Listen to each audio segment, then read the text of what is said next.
Ladies and gentlemen, this is Red Gamer Titacom video. Let's go through the share play features, shall we? Which of course is a new feature set for the PlayStation 4. It's going to be launching in the 2.0 system update, which of course Sony are going to be popping out. And I want to give my thoughts and opinions on this, because effectively it's going to allow PlayStation 4 owners to share their titles over the internet. Sony have basically said this is the equivalent of like a virtual couch. And there are two main features to it, the first of which is that you can give your friend a virtual controller. So let's assume, just for example, that you're stuck in a specific section of a game. Let's just say that, you know, you're stuck on this boss battle and you're like, okay, you know what, I can't do this. I know my friend Jim has done this just a couple of days ago. I'm just going to ask Jim to get it past me before I tear my hair out. Well, in which case you can call Jim, set up a player, a lobby, and then basically give him virtual control of your game and ask him kindly to do this section for you. The other this however only requires you as the host to have PlayStation Plus. The other option is that you can give someone a virtual controller for a local multiplayer session. So let's assume that you have a game that you could play locally, either competitively or co-op, up to you.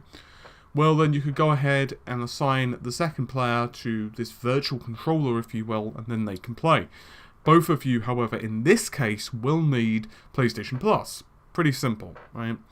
Now, I quite like the idea of this. However, the one caveat is that there is a time limit.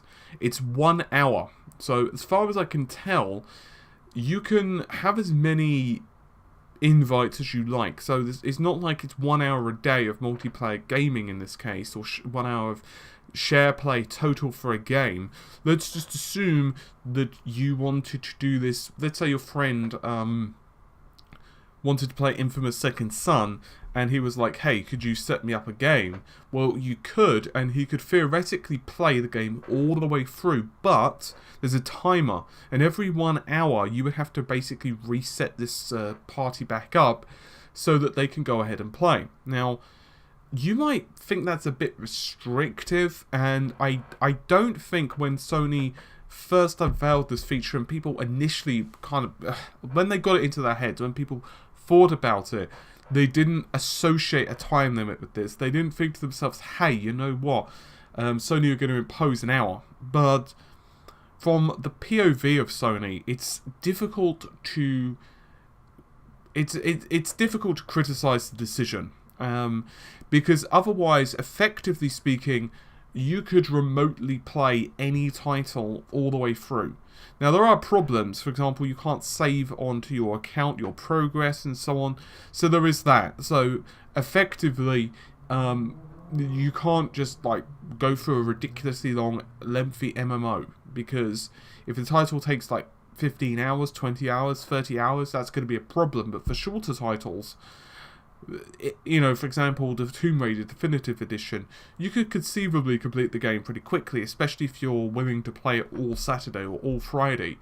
So I think what Sony didn't want to do is that, let's say you work on a Friday, but your friend has Friday off, just for example.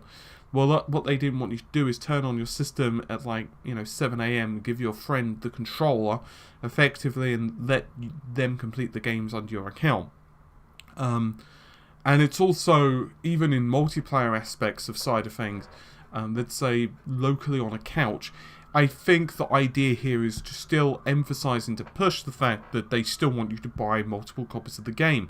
What they don't want is a situation where if you are playing a game primarily with just friends, they don't want you to just buy one copy and then share it amongst yourselves and effectively consistently keep creating lobbies. And it's definitely difficult for them to do that. I personally don't really think it's going to be too much of a big deal, however. I wish it was a bit longer. I think an hour, in some games that's quite a long time, in others it's not. I haven't found that much yet. Maybe I'm just not, maybe I'm not been diligent enough, but I haven't found out exactly how quick the session ends. Like, for example, if it's an hour, does the controls immediately revert? And that's a bit tricky to know. I would like, however, the title to at least pause or something, because imagine if it's literally you're in the middle of a boss battle, it's going to require a bit of planning, because imagine if you're in the middle of a boss battle and then it just kind of cuts out, and then your friend who you're playing for is in the kitchen, you're going to die, and that's not really conducive to happiness if it was the title like, say, Dark Souls. But overall, I really like the feature. I think it's really cool. I don't think it's exactly revolutionary, which Sony, of course, are pushing it. Sony obviously will do that, but I think it's kind of cool. Will I use it personally? Maybe occasionally, mostly for the novelty factor. It reminds me a bit of a remote desktop, I suppose, with PCs. It's cool, and I imagine some people would definitely love it.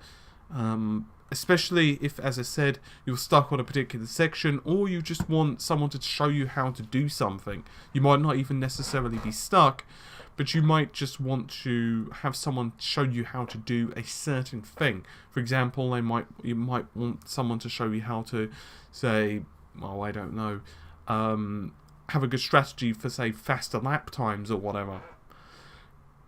With all of that said, hopefully you've enjoyed the video. I'll see you soon. Take care, and bye for now.